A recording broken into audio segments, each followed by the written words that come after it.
Sicily. What's up? Sicily. Everybody loves Sicily. How's your intro theme music? You like that?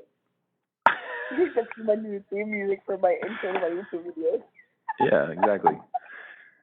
Hey, thank you for jumping on here. Appreciate it. This is the kj52 podcast, by the way, for those that are just randomly turning into this. I've got a good friend on the phone who I've known for many, many years. We share a lot of commonalities, ancestral, genetic, geographical. I found out the first time I met her, she's like, "Oh, I used to sell drugs right next to your place where you lived in Ybor City." And I think that's a good beginning of any connection, friendship. But anyway, I'm on the phone with the homegirl, Cicely. Is that offensive to you to use that term, homegirl? I don't want you to be triggered or feel that was a sexist remark, or that I'm demeaning your femininity, or is that patriarchal? I'm sorry. Being super sarcastic here. No, but the topic that I wanted to just jump on this phone call with you real quick is the topic of this hashtag that I started seeing pop up. Also, mainly, actually, I really saw it from you first because I saw you were doing a live stream talking about it. And I thought that was sort of an isolated thing, that you were just talking about it from a topical sense. But then, several homies and homettes from the Christian rap world, I started seeing that hashtag popping up. And it actually started trending on Twitter. So anytime something starts nationally trending, that seems to be a hot button issue. And the hashtag was CHH sexism. And I thought that was very interesting in light of just this genre and the music and all my years of being in it. And so rather than me shedding my thoughts on it, which I don't really have too many, but I thought I would just get you on the phone because obviously we've been connected for many years now. You've done graphic design work for me. We obviously did the Guinness World Record attempt before, back in 2010 or whatever it was. We rocked a song together back in the day before that. And obviously I just knew you from the years of coming to Crossover and stuff. So always, and you named yourself Sicily, and I'm Sicilian. And you're Italian and Sicilian. How great is that? There you go. It's a win, win, win, win. But anyway, we were talking about that, and you were just sharing some really interesting perspectives, and so I'm just going to go ahead and shut up and let you talk. But what's your thoughts on all that and that popping up? Well, first I want to just affirm my sisters and just say that I commend them for standing up for sexism. I think it's something that needs to be stood up for within all industries. But I'll just say for me personally, I just feel like when it comes to the person I am, just me personally, I can't speak for anyone else, I approach things a little bit differently. I like seeing both sides of the coin and hearing men's perspective because I'm married to a man, and I know a lot of these women are married to men, and me and my men talk about, me and my husband talk a lot about stuff pertaining to women and female in music because we have to deal with that as being husband and wife. So we talk a lot about it, and we pretty much came to the conclusion that we feel like we have to also hear out the men because not all the men really understand what true sexism is. They don't even realize that maybe some things they say might be sexist because culture has taught them that. And I like to put the blame on men who are conditioned to think that way instead of educating and blaming. That's my thing. I feel like we should educate and we shouldn't blame and accuse through a social media platform because social media is just, you can never really truthfully hear somebody's heart through social media. Twitter only gives you 140 characters to judge someone's heart off that. So actually, we're up to 280 now. Oh, 280 now. Okay, I'm sorry. I guess I've been out. Yeah, I mean that's just we're just wide open now, aren't we? Man, 280 characters to be judged off the condition of your heart. So that's just my thing, man. And I have nothing but love for all the female artists. I support every one of them. Everyone knows I call all of those females. I call Erica. I call Angie. I text Butter sometimes to check on her and her family. Like, to me, it's about building relationships. It's never been about that. So for me, like, I've noticed when it comes to sexism, we're not like really like we're addressing the issue, but I think something like a forum where it's like a video and it's a platform where everyone could talk about it, discuss it. Men can actually ask women questions if they're actually truthfully interested in trying to make this change in CHH. And we can answer the questions and try to come up with solutions. I think that's the biggest thing for men, and that's what my husband told me. It's not that men don't want to listen. It's just that we hear you guys are presenting this problem and we can't fix it. And I know that a lot of women are like, well, we don't want the men to fix it. Well, apparently we want the men to fix it because we want to be a part of something. So that's why we're speaking up. So we want the men to fix it. So if we want the men to fix it, we wouldn't ask the men, hey, support us. This is what we're feeling. Well, we want you guys to hear our voice, validate how we feel, but at the same time, like, we want your help because we need you guys, just like the guys do need a female perspective, and it's true. Yeah. Because a lot of women go to hip-hop concerts in CHH and tell me, man, I never get the female perspective, or, man, I never feel like I can connect completely with the guy because the guy kind of acts weird when I go up to him because the show, you know what I'm saying, they have to be kind of, like, short with me and brief with me because you're married, like, where I could talk to a female. So it's kind of stuff like that. And I know that people will say that part right there is sexist, but I also understand that lens as well. You have to, as Christians, our main goal is to protect our marriage. Like, that's our first ministry. That is our first ministry, to protect our marriage. If we don't protect our marriage first, everything else falls apart. So I respect Dayton for saying that he wants to protect his marriage. I would never, even if people don't agree with Dayton, that's Dayton's situation with his wife, and that should be respected as a brother. We should want our brother to be good with his family before being good with music. That's how I feel. Yeah. Well, there's so many layers to this that we could peel back, but I think almost at the core of it is the inevitable aspect of the way a female's perspective is, and her thought process, and her approach to things versus a male's thought process and approach. So for anyone to say that we're the same, maybe in some core elements, men and women are the same, but we certainly approach things infinitely different. And it's so funny for you to actually say, we just want you to listen, but we also want you to do something. And the men are going, we just want to do something, and then we want to listen. So the funny thing is that is such a picture of men and women, because women obviously tend to be more verbal and they want to express their feelings because that's obviously how they work through some of those things. You know what I'm saying? Exactly. Well, but women, we connect. Everything has a connection. Women absolutely. We have a connection. Right, but a man. Here, this goes here, this goes here. Yep. Men, they put things in boxes. They're like, okay, I'm going to focus first on going to work. And then when I go to work, I'm going to come home and focus on coming home, and then focus on my wife and focus on, like, you guys are different from us, and I understand that. And I think that's where the biggest misconception comes in, is that we don't understand each other's gender at all in the way we think. And I think that's something that should be taught in church so we can understand. Right. Well, if a woman is, sorry, go ahead. No, go ahead. No, I was saying, I'm sorry, this dumb Anchor app that I use. No, I was just saying this Anchor app is very clunky as far as the back and forth part. But the point I was saying was, you're right. If a man sees a problem, his first inclination is to fix it. If a woman has a problem, her probably first inclination is to talk about it, and that's her. And that's something I had to learn early on in my marriage. Like, my wife would be stressed about something, and I'm like, well, you just got to do this. And I don't know what the problem is. Just do this. You know what I mean? Such a male thinking way of approaching things. And so I think what's happening here is you have women that are venting. Again, probably not the best word, but again, that's a male thought process, that they are expressing how they're feeling.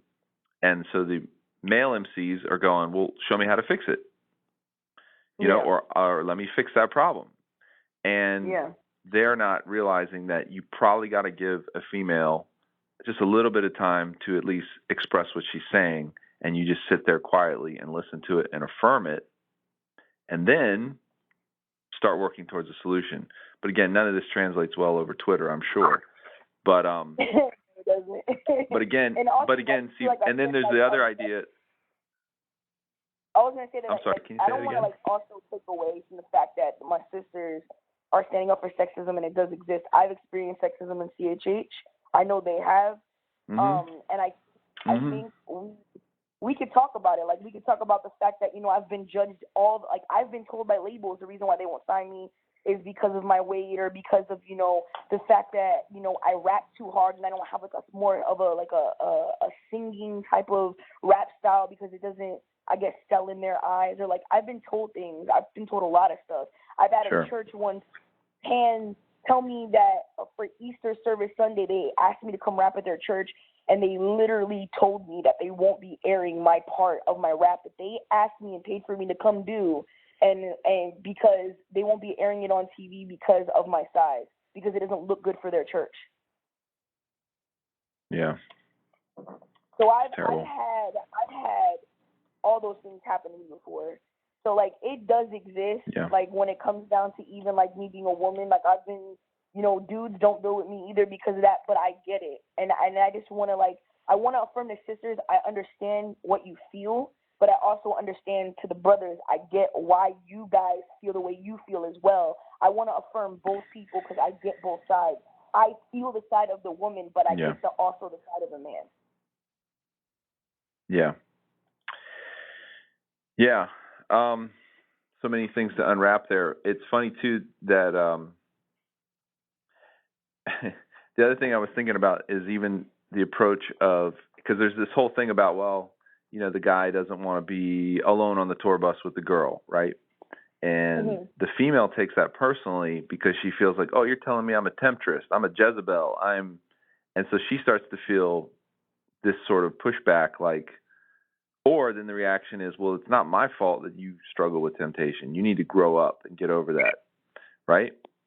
But again, I think this is a male versus female mindset, which is essentially that women feel, by and large, and I could be wrong, they can be platonically friends with men, right? They can have a friendship and there's no sexual attraction. There's no worry of temptation. You know what I'm saying? So in other words, guys call this the friend zone. You get put in the friend zone, right?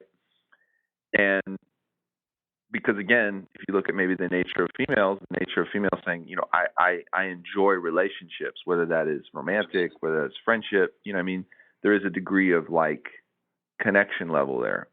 Whereas a guy, if you pretty much talk to him, most men are going to go, you just can't be friends with women. You know what I'm saying? Without there being some degree of you're either putting them in two categories, I could potentially be with this person, or I could not potentially be with this person. You know what I'm saying? So platonic friendships with men and women, it works two completely different ways. You know what I'm saying?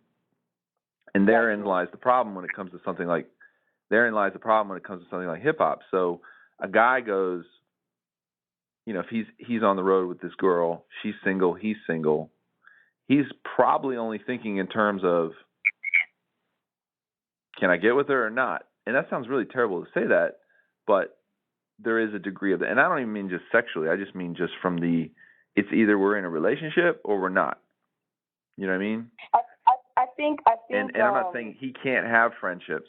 I'm not saying he can't have friendships with her, because he certainly can. But there is just two complete. You don't hear about a guy going, yeah, man, I totally put her in the friend zone.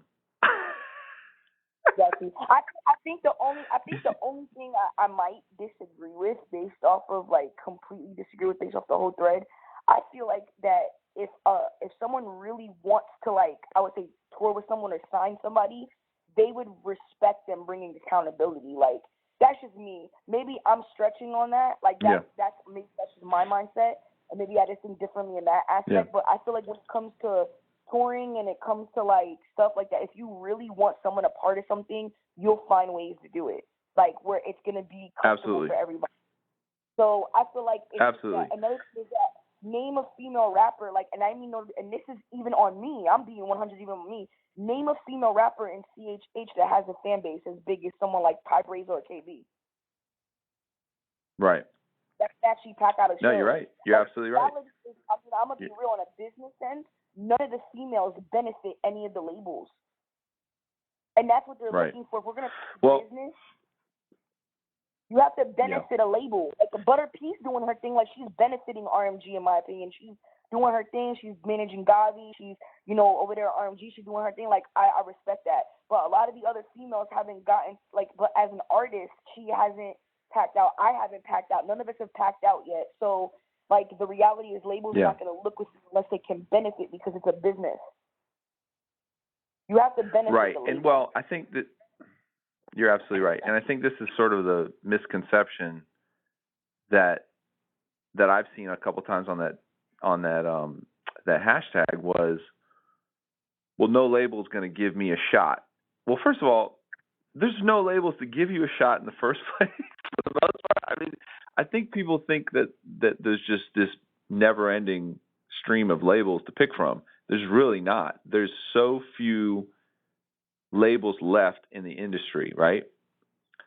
So if you're looking for them to give you an opportunity, whatever you think exists in your head, I would say about 99% of that is incorrect. You know what I'm saying? But then it also kind of makes me a little confused because you're saying on one hand, you want to be a woman who stands on your own and has your own platform and your own voice, but then you're still actually asking for a cosign at the same time. And this is not just a female or male. I mean, this is not just a female problem. This is just a rapper problem. So many of us look at the cosign as the validation. You know what I'm saying? We look at the cosign as the validation and miss the fact that there's not even really enough people out there to give you the cosign. And if you are going to do this industry, I had so many people shout me out. And I became friends with so many artists, and it's done nothing for my career, and I didn't expect it to because that wasn't the point of building with artists. The point of building with artists was to get to know the people in my community and who I'm laboring with, and learn from someone like you, learn from the older heads, and learn from people who have been doing it longer, so I can humble myself and learn and shut up because I don't know everything. And and none of us do. Any of the labels that there are out there all started from nobody giving them a cosign, and they just said, "Well, we're just going to do it ourselves." And then the fan base chose to support, or they created their own fan base, or the fan base found them to be there. I think this is sort of a misconception. Like in the music industry now, it is very tribal, but the tribes pick their leaders. It's not the other way around. It's not like the leaders go, let me find somebody and build a tribe with them. It really, because you're not paying for anything in music anymore. So if someone gets a fan base or popularity, it's because that fan base or that group said, you're our guy or our girl. So you just say a great example. You're like, nobody's headlining from a female perspective. Nobody is doing it on a big scale from a female perspective. But if you look at that as a microcosm, if Christian rap is a subset of regular rap, then you would look at female Christian rap as a subset of a subset of a subset, right? So if female rappers are a small percentage of the mainstream side, let's look at the ones that are popular. The ones that are really popular in the mainstream side push sex continuously, right? Oh yeah, they put sex in Nicki Minaj or so therein lies the problem. I think the industry. I think the industry too is a little bit changing when it comes to not completely because like I said they're looking for money because it's facts on every level. But they actually I think Jay-Z just picked up Rhapsody, which she's a female MC and she doesn't dress sexy at all. She dresses like how MC Lyte and Queen Latifah back in the day used to dress, but Rhapsody's been grinding for years. She's 34. You know what I'm saying? So she finally got discovered at 34 after building a fan base, getting a following. Then Jay-Z said, I want to sign you to my management team. I like how you think. Like that's what he's doing because hip hop has extended up to 50-year-olds because the genre has been out longer. So people buy music when you're 50 years old and 45 years old. They like hip hop. I've had 45-year-olds buy my music at shows before. So I know they like the music. So I think that's another thing to look at too. I think someone I really liked their comment too from the hashtag sexism was Natalie Lauren. I thought her comment was done well. her response to everything. What's that? Also, Erica Mason. Yeah, I did read that. I thought her was very. Yeah, hers was very balanced and very like realistic. But you can tell the difference is that she's actually in the industry, right? So she has somewhat stepped through that door, and she realizes on the other. It's like the freaking Wizard of Oz. Once you pull back the curtain, you're like, wait a minute, that's just a guy back there. You know what I'm saying? You know that revealing scene in Wizard of Oz where you're like, that's not some big wizard, scary looking guy. It's some guy back there, right?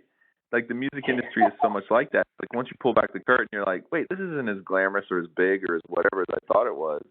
So probably in her case, you know, she's worked behind this. I don't know her, but I'm saying she's worked behind the scenes, obviously, with Reach, and she understands, you know, the problems. But I think I don't want to get sidetracked, and certainly I don't want to dominate your story. So just give me a couple specific examples. I know you kind of touched on it before, but what are some problems that a female rapper runs up against? Because outside of you and Butter P, that's probably the only two that I have a connective relationship with over the years. Shout out to Butter P, by the way. I love that sis. I love her, dog. She's so. What I love she's about awesome. Butter P, yeah, she's great. She's straightforward. She's like, this is how I feel, and people hear it, and I respect that. So she's a Boricua from Pennsylvania, so there ain't no playing. So I was just gonna say, I think I think it started out in early church actually. I was told I couldn't even rap in church on an altar unless I was wearing a skirt. But my brothers could go up there in pants and jeans and everything. That's my first experience with that. I remember one time I was supposed to rap for the youth, and the pastor told me in order for me, I was wearing pants. I just came from school and I went straight to church. And he told me I couldn't rap on the altar. They put me on the thing, and I was a kid, so I was like 14, 15. I was like sad, I cried or whatever. I was like, man, I was like looking forward to this. And like one of the ladies drove me to Target and bought me a skirt because I couldn't go on. But it was the most embarrassing thing ever because someone had to actually like see me cry, like because I was so sensitive. Like, and I'm like, man, like what the heck? Right. And then and it just really affected me a lot. It made me feel less than.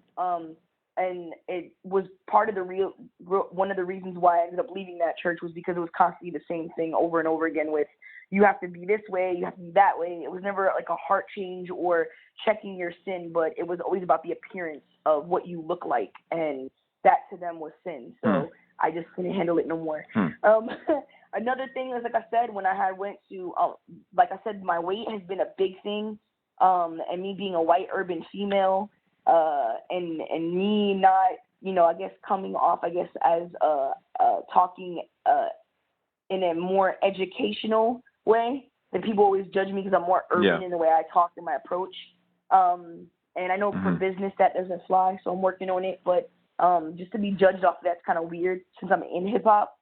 I never expected that because I never got judged for that in mainstream hip hop, but I got judged in Christian hip hop for it. And just not getting asked to be a part of a lot of things with men. Like I've reached out to a lot of my brothers. Some brothers won't even know. I've done shows with them. They think you're dope. They'll tell you you're dope. They're cool people. You try to build with them, and then they just don't respond to you at all.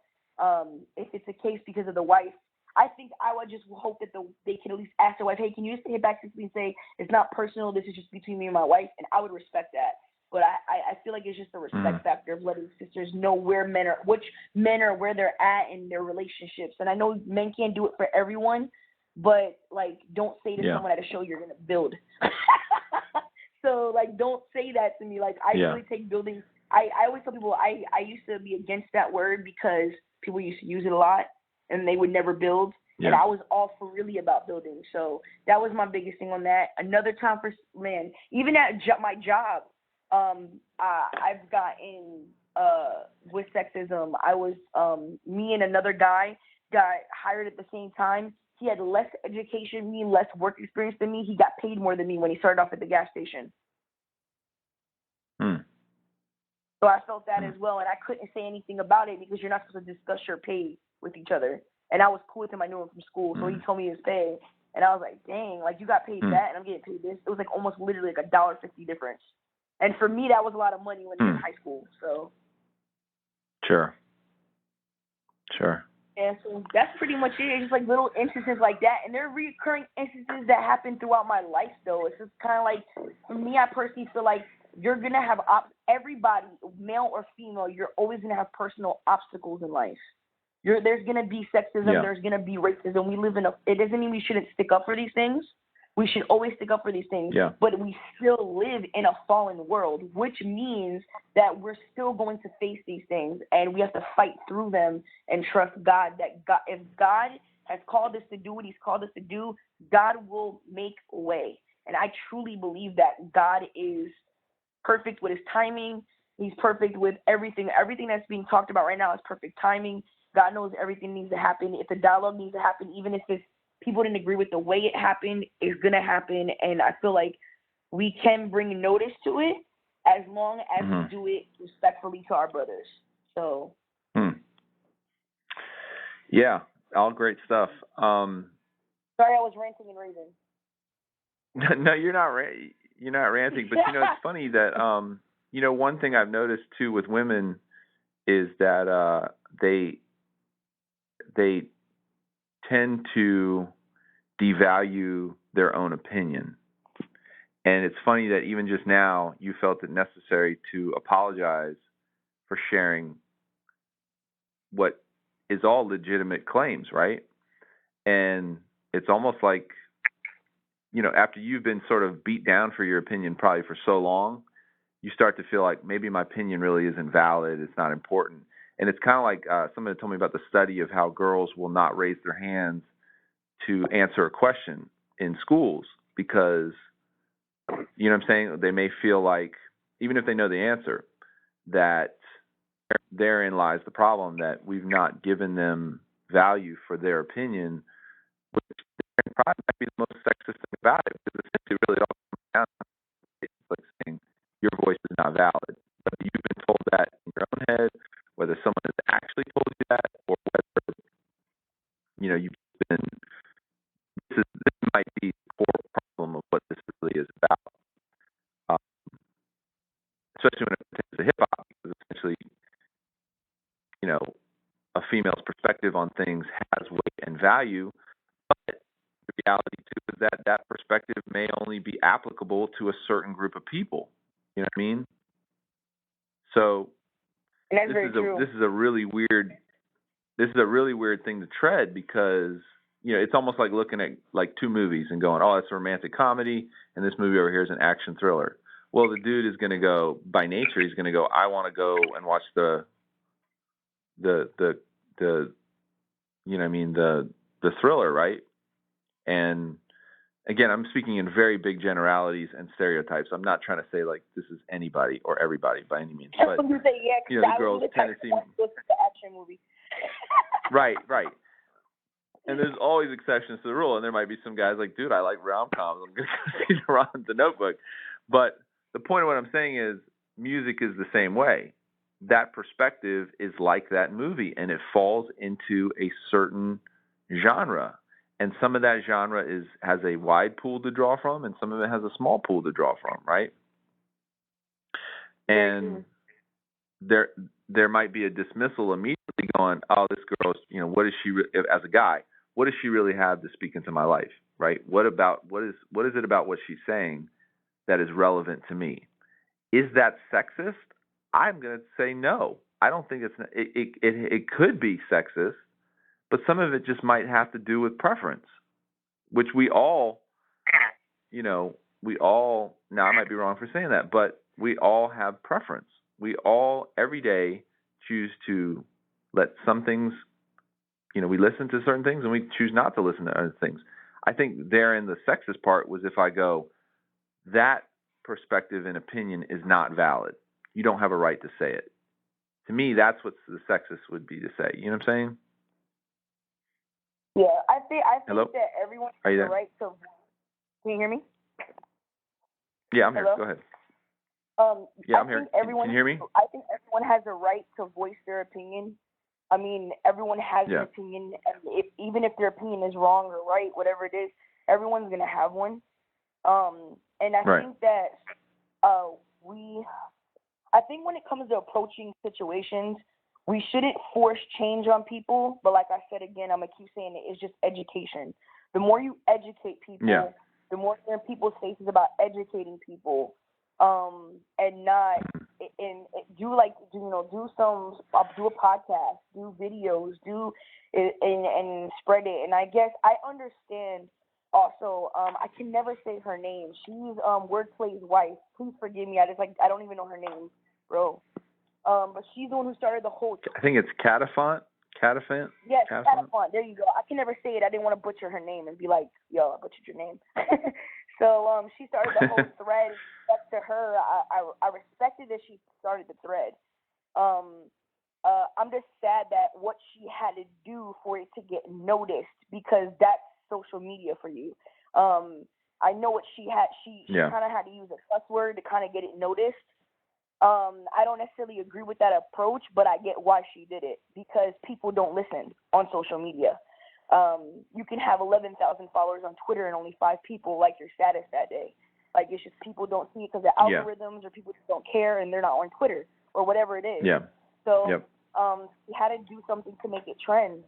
And that, I think, is sad to me, that she had to go that length in order for people to actually pay attention.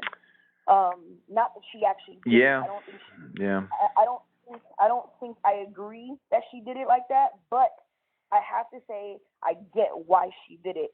I can understand her reasoning behind it. Even if the reasoning for everyone else, they don't agree with it, I understand her reasoning.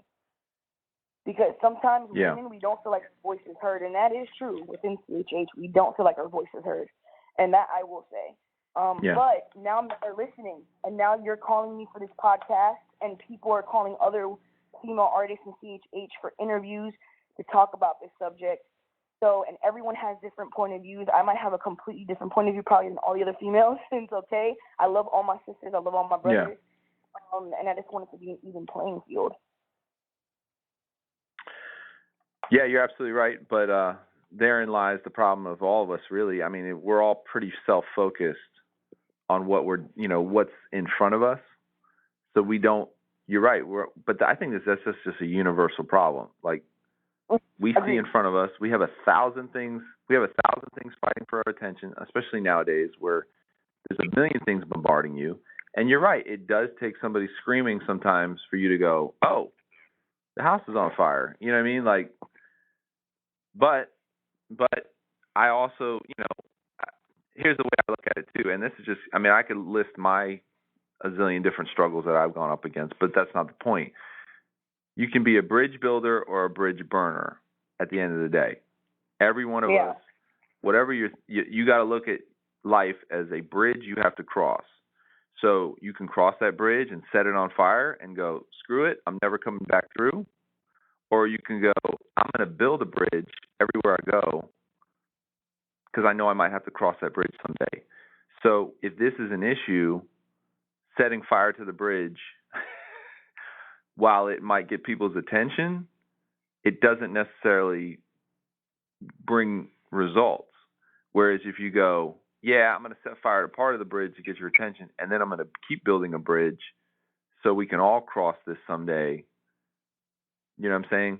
But the problem with something like this is they've been talking, like we've been talking a lot. Like I said, all of us still talk to each other a lot. So we're all in communication with each other. Even if like one sister doesn't talk to another sister, someone else talks to someone. So I think what we're trying to do now is, they're Catafont and Butter P and them, they're trying to put together a conference for women on how to brand ourselves, how to market ourselves. If you want to become a manager, all those things, like the requirements and what you have to learn to become a manager for an artist, like things like that, which I think are really dope. I think that they're trying to put that together. DJ Wado, shout out to DJ Wado, he actually, recommended that, and I thought that was actually a really dope, positive thing to recommend for us to do, was like a woman conference. So Catafont actually did a poll and asked who would attend it, and a lot of the women said yes. I think it was like only 9% no, and the rest was like, yes, we're going to go. So if they do it, I'm going. They said it's dope. I think that's a way we could start it, is by bringing women together first. Because if we are not together first, how are we going to talk to the men? That's how I feel. So we have to work together. Like one thing I respect right now about the mainstream industries, a lot of the female artists are starting to work together. Like, you see it again, like back in the day. You think so? Like Lady Marmalade, like back in the day, man, like that was like dope, and all those female artists came together. That was an anthem for many women. Like, and it wasn't the best song to pick. You think so? It was because so many females were on it from different genres and everything, and everyone respected those women.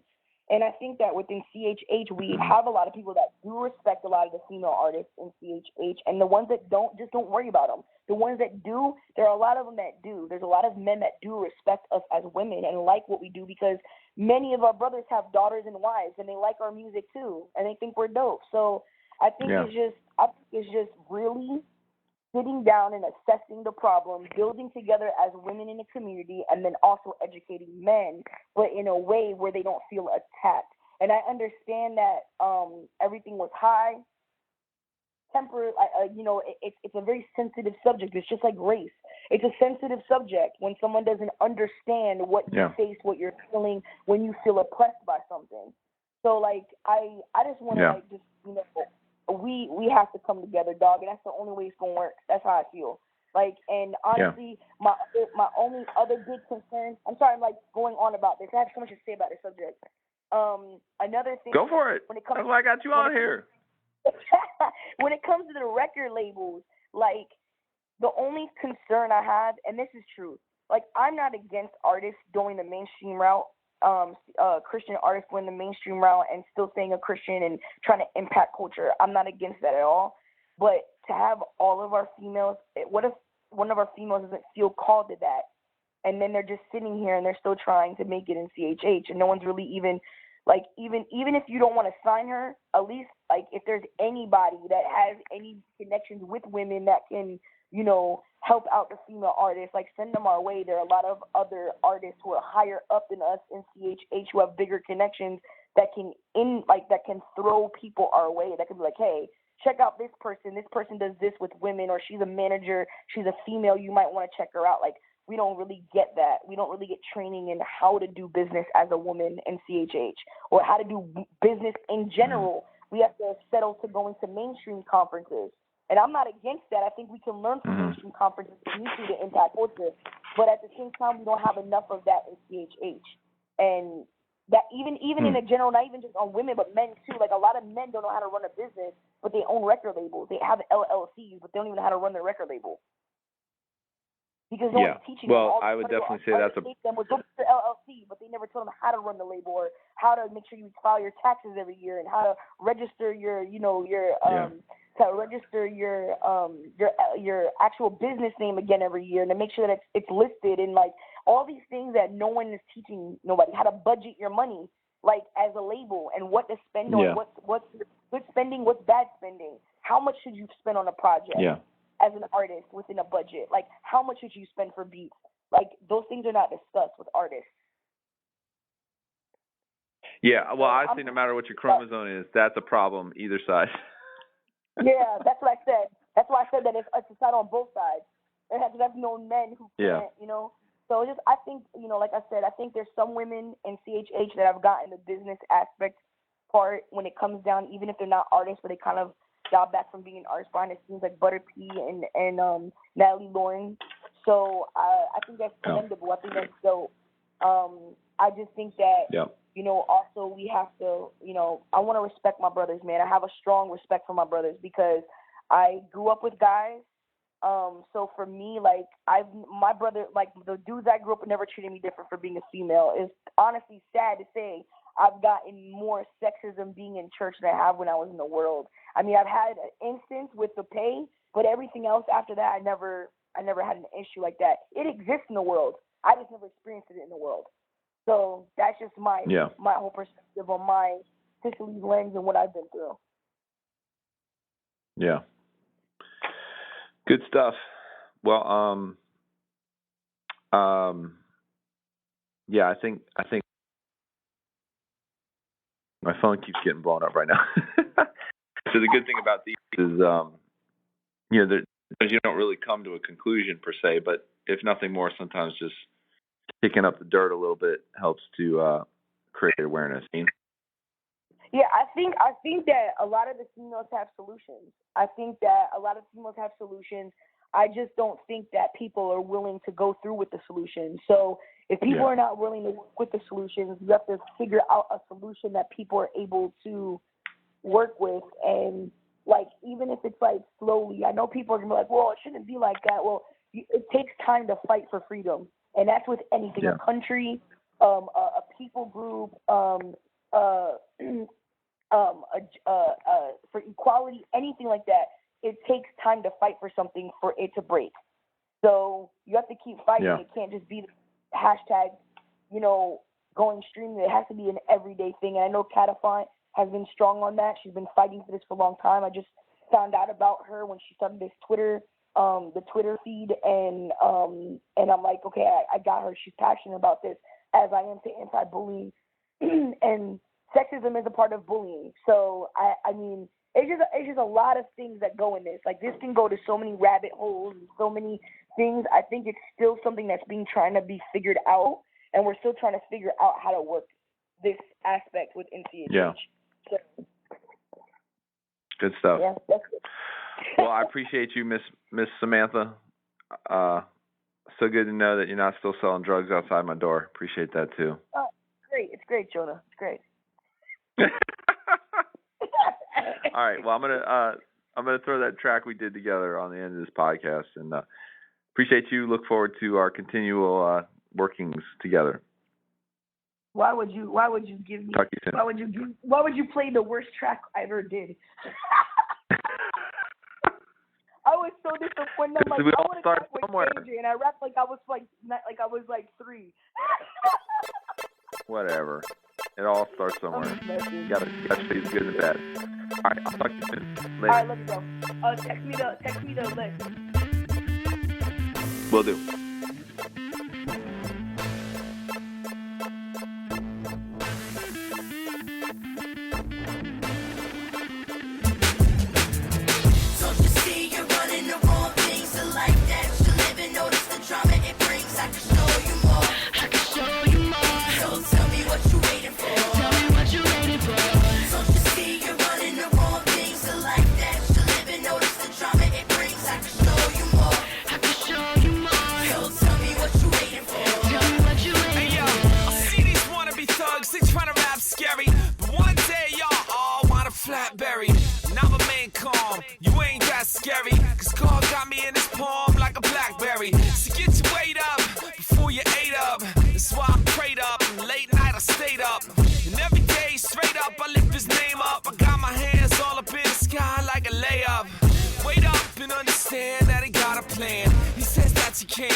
He's the great I am, and he's the son of God, plus the son of man. I drop songs like a CD falling out my hands. Hey yo, it's plans just to give you more. You can get left behind like the bookstore. It's at the gate, Dukes, knocking at the door. You can get a real life, so what you running for? Don't you see you're running the wrong things? So like that, you live and notice the drama it brings. I can show you more. I can show you more. So tell me what you waiting for. Tell me what you waiting for. Don't you see you're running the wrong things? So like that, you live and notice the drama it brings. I can show you more. I can show you more. So tell me what you waiting for. Tell me what you waiting for. Every day she in the mirror trying to fix her face. She hates the image, feel like her life's a big mistake. Now she's losing it, trying to please man. She's sick of getting picked on. Should she take a stand? Because the friends are fake. It's just a big facade, and dudes only wanna touch her like an iPod. Her back's against the wall as the pictures start to fall. She's on her knees at what babies do when they learn to crawl. See, I was there before. I think I've seen it all. No longer caught in the net like a basketball. See, you've been waiting for a chance just to break free. She crying, can somebody save me? I know you're trying to figure out, but it's all up on your own. Who do you think inspired man to create your iPhone? He can work out your problems for kicks, call it Tybo. You made in his image, no, you ain't no sideshow.